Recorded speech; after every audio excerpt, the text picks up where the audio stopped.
Since there seems to be a little bit of uncertainty on the part of beginners as far as how this pleating of the layers of paper goes, this is a 4-inch shell with 5 wraps of 55-pound craft paper on it. I'll put my fused disc in there like I normally do. Some people use glue, some people don't use glue. I like the way the dampness of the glue and the stickiness of it forces the paper to sort of stay where I put it as I'm pleating it. But you can see I don't use a huge amount of glue. Now I found in here, I'm finding in here where the first turn, the first inside turn of paper starts. And I'm just pulling that with my fingers. I'm pulling that inward and sticking it down. Now if I go over if I keep that held down and I pull the paper again, I'm always pulling it in against the, what would that be called, the tangent of the disc that's in there.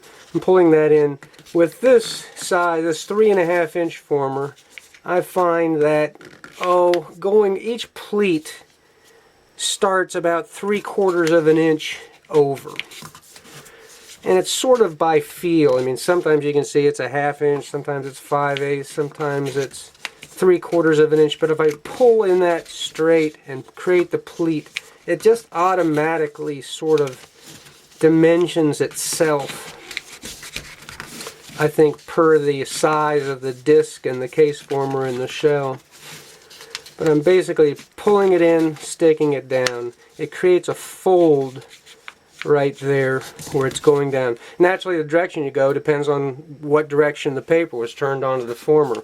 Now if I put the last one on here, on this 3.5-inch former, now if I count these pleats, I've got 1, 2, 3, 4, 5, 6, 7, 8, 9, 10, 11, 12, 13, 14 pleats on this 3.5-inch shell.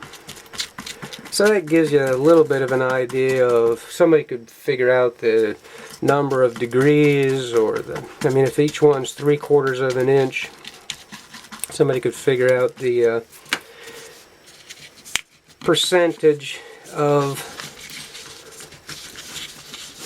the circumference. That is, the circumference is 12 inches, 3/4 of an inch is going to be a certain percentage. But I just do it by feel. When you pull it in, there's just a certain distance over that it pulls in and lays flat.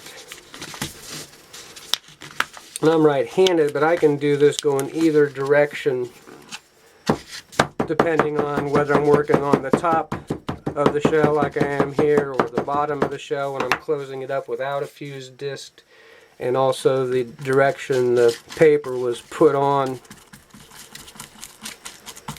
when it was wrapped onto the former, and which end I start with by closing it up with a disc like this here. So there's the end of my first 2 turns of paper.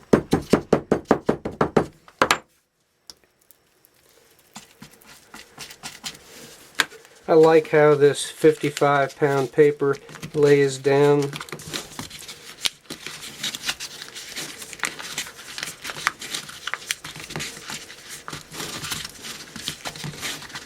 And stays put once it's mashed into the glue. If this was a 6-inch shell or an 8-inch shell, my pleats would be a little wider. Probably the total number of them for a circumference would be about the same. But I'd be able to, since I've got a bigger diameter disc in there, less curvature to the disc and the former, I'd be able to get by with slightly larger pleats.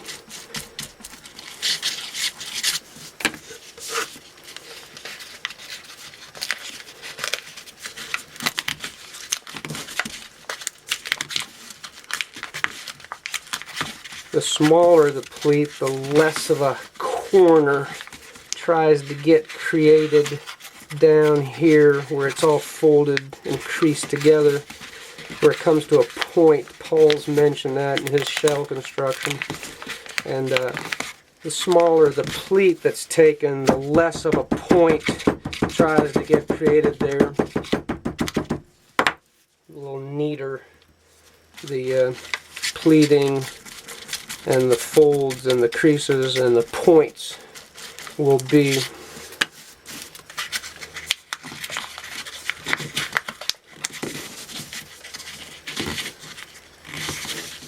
You can see, probably now you can get a little better view of what I'm doing there. I'm folding in under with my thumb and over with this right thumb here, so the pleats all go in the same direction.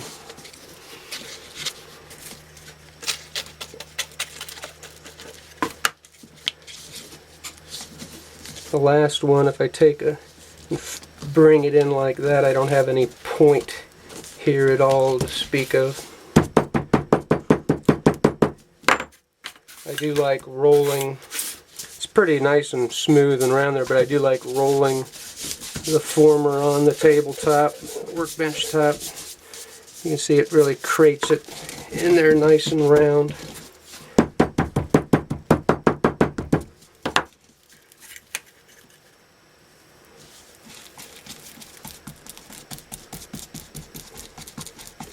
So I hope that gives a little better idea of how the pleating goes. If I count the pleats in this top section, I've got 1, 2, 3, 4, 5, 6, 7, 8, 9, 10, 11, 12, 13. So 13 or 14 pleats in this size is probably fairly standard for the way I'm pleating.